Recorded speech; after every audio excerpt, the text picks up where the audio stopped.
Good morning, everybody. Can you hear me? You can, okay. Thank you. Beginning, I would like to thank the UAB and your European and Belgian partners in making this event take place here. I'm very grateful for the invitation and very happy to be with a professional group of bankers, compliance officers, regulators, and others. I have prepared a long speech here, which I was planning to read, but then I changed my mind. It's boring, but I would wish the organizers to circulate it or post it on your website, because a lot of my friends are very critical of my presentation. They say I don't prepare my speeches. I do, but I hate to read from prepared speeches. Well, thanks again for the organization and the invitation. The question is why there's a need for a partnership between the European Union and the MENA countries, and a certain dialogue which we refer to as the private sector dialogue. Of course, the dialogue that's the subject of this conference is dialoguing issues that are of mutual interest to both parties, that is the EU and the MENA, or the Arab countries in the Middle East and North Africa. The dialogue is about how we can foster the relationship in terms of banking. And the core issue here is the AML and CFT. That is, need to be bridged in between the two sides, the Arab side and the European side. I think it's a great idea, but there are so many challenges to make it happen. Let me take you back to the 2006 US MENA private sector dialogue. I'm sure many of the attendees here have partook in that initiative and its functions. I'm not sure if we have any US Treasury representative here. Do we have any US? Can you raise your hand, please? I don't. Okay. You're from the US Treasury? Okay, so probably you have had some experience with this initiative, right? Okay. Now, this initiative that started back in 2006, which I had the pleasure to chair, okay, did make some headways. It had yielded some handsome dividends, okay, but not as much as it was expected. Now, the idea of that initiative is to have some sort of bridging the cultures on the two sides of the ocean, okay. And the thing that really gave rise to that initiative was the de-risking, which some of the presenters here, I think the two have touched base on the de-risking here. That was the main trigger for that initiative back in 2006, de-risking. And this initiative, as I said, it did give handsome dividends, but it stood short of the desired objectives. I personally, and I'm sure our partners, be it on the MENA side, UAB, the US Treasury, and other concerned parties, okay, have wished or had planned to make more progress on this initiative. Okay. The reason that the objectives were not fully satisfied is basically because US banks did not really have much of a buy-in to the initiative. I don't want to discuss the reasons here. I mean, we can discuss it at, if this initiative, takes off, then we can really draw on our experience with the US MENA private sector dialogue initiative. But still, this initiative is still kicking around, and as a matter of fact, we're planning another event that so far 5 or 6 conferences, I think, took place in the Middle East and in New York as well. So we're planning to have another one next year. the point is there's no alternative for dialogue. This is the thing. Be it on economic level, on political level, on security level, whatever. You know, history is the best indicator. Countries went into war with one another because they failed to dialogue. And that what applies to countries, applies to corporations, applies to banks, applies to private sector, and so forth. So there's no substitute for dialogue. We need to dialogue the issues. Now back to this proposed initiative, which is the EU MENA PSD, or private sector dialogue, okay? It should serve many purposes. First of all, we need to bridge the culture gaps, which I'm sure there's many exist there, in terms of banking practices, including AML, CFT, compliance issues, and so forth. Of course, this is, as I said, it's cornerstone on de-risking. Why do I keep, it's not me, I mean, a lot of people keep talking about de-risking. Why is it important to talk about de-risking? I understand why do big banks do de-risking, because some of the presenters talk about huge penalties and the like, okay? But de-risking, when it comes to the MENA region, it does definitely give rise to terrorism, because terrorist groups do not resort to banking as much as they resort to underground banking or parallel financing sources. So by de-risking, which I still say that I understand the reason for banks de-risking, I understand it. Although I think there should be an alternative to that, because of the fear that that gives rise to terrorism, okay? And de-risking also makes up for sort of collateral damage to non-terrorists, to the mainstream population of the Arab world, of the MENA region. So it's very important to have this initiative talk about issues that could really bridge the gap and try to avoid and steer away from de-risking. Now, having said that, we also have an obligation on both parts, but let me talk about the MENA part, to do more on the front of AML CFT. Although I must admit that there's remarkable progress that's been made since the early 2000s. I could tell you the case of Lebanon.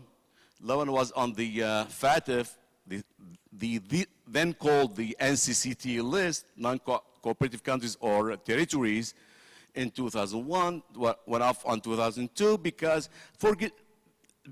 Lebanon has done a lot of efforts to get delisted and did take, I mean, serious efforts for combating money laundering and countering terrorist financing. Of course, there are differences between the two sides. Okay? It's not only Europe, but also the US as well when it comes to sanctions. Sanctions remain an issue that really must be discussed, okay, in a very open-minded fashion. Okay? Now, the point is, when we dialogue, we need to maintain an open-minded approach, okay, and to be very transparent with one another. Okay?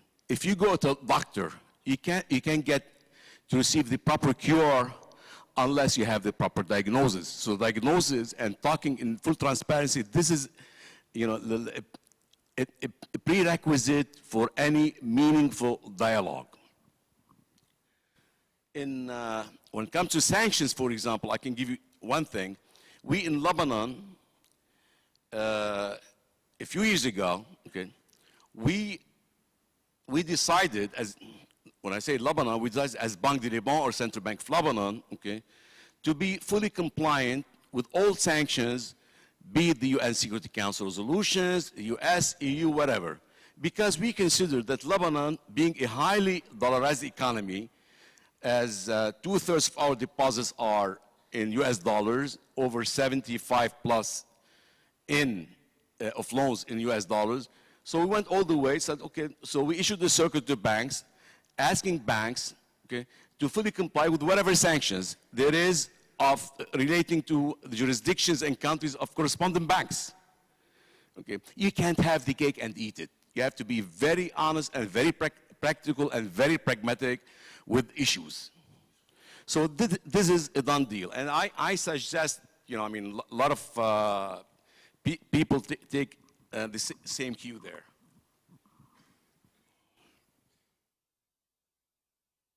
Of course, there are challenges there. And let me tell you why, in my opinion, there must be an issue like that.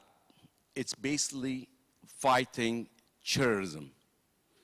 Terrorism is plaguing the whole world, particularly the Middle East, North Africa. I mean, you know, just watch CNN, watch your local news channels, okay? There's also, you know, the headlines, terrorism. Latest, we've been hearing about refugees stranded somewhere in Hungary, right? And this European debate between Germany, France, Hungary, and whatever. That's one of the consequences of terrorism that's plaguing the Middle East. Of course, we need to address terrorism.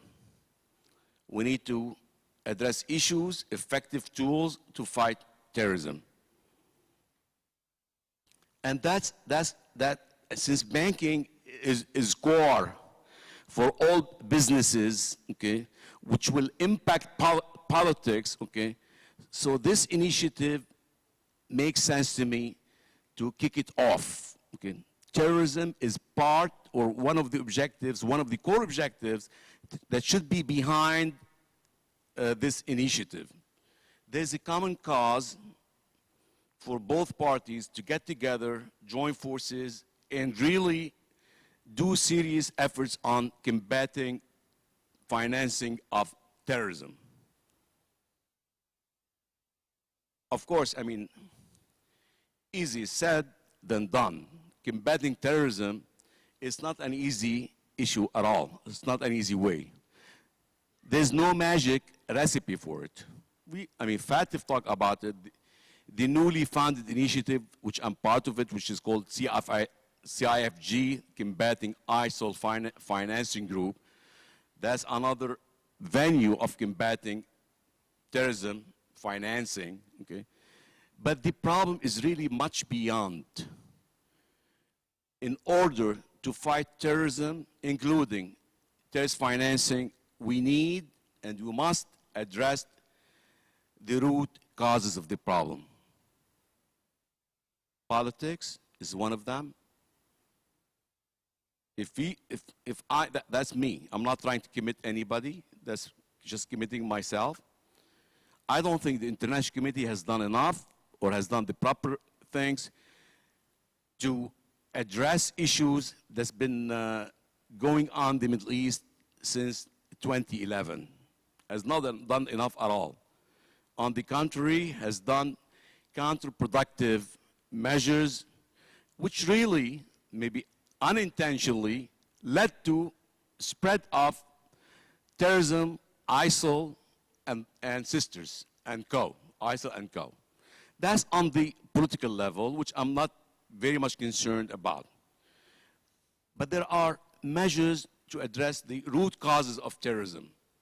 And one of them, of course, I mean, I think we can defeat ISIL militarily. You know, if you take a stock of number of fighters and the like, you can always come up with a big army to fight terrorism militarily.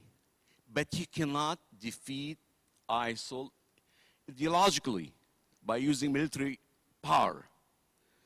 Al-Qaeda is still around with us, in spite of the US invasion of Afghanistan, in spite of everything else. Al-Qaeda is still kicking around, still alive, right? Because we have not addressed the core, the roots, the core causes of the issue. What about education? I have not heard people talk about education. We need to look at the education programs, okay? You can't just fight militarily. You need to do something serious efforts on education programs. People need to be re-educated on what's terrorism all about and why is there a rise of terrorism and the like. So education is a core issue to be addressed. Of course, this is beyond the EU MENA PSD, but we need to take it into account. We need to bear it in mind that there are root causes for the problem. Education is one of the problems. Political exclusion. If you look at Iraq, why is it still there? Because there's political exclusion of so many parties. Nobody is included in politics. And equally important, economic inclusion as well. Poverty leads to terrorism. So those are all root causes for this. I would like to conclude in saying that this thought of EU, MENA, PSD is really a commendable thought. We should go ahead with it. But also, we need to take some small steps to make it happen. Okay. Although we might be so ambitious to move forward, but we need to be a little calculating, okay, so that we will not hit a brick wall or get disappointed. This is a very important issue to kick it off, okay, and I hope it will kick off as of today, okay, but we need to be very clear on the objectives and how to go up around the achieving those objectives. Finally, I would like to thank you so much for listening, and you have a very good conference.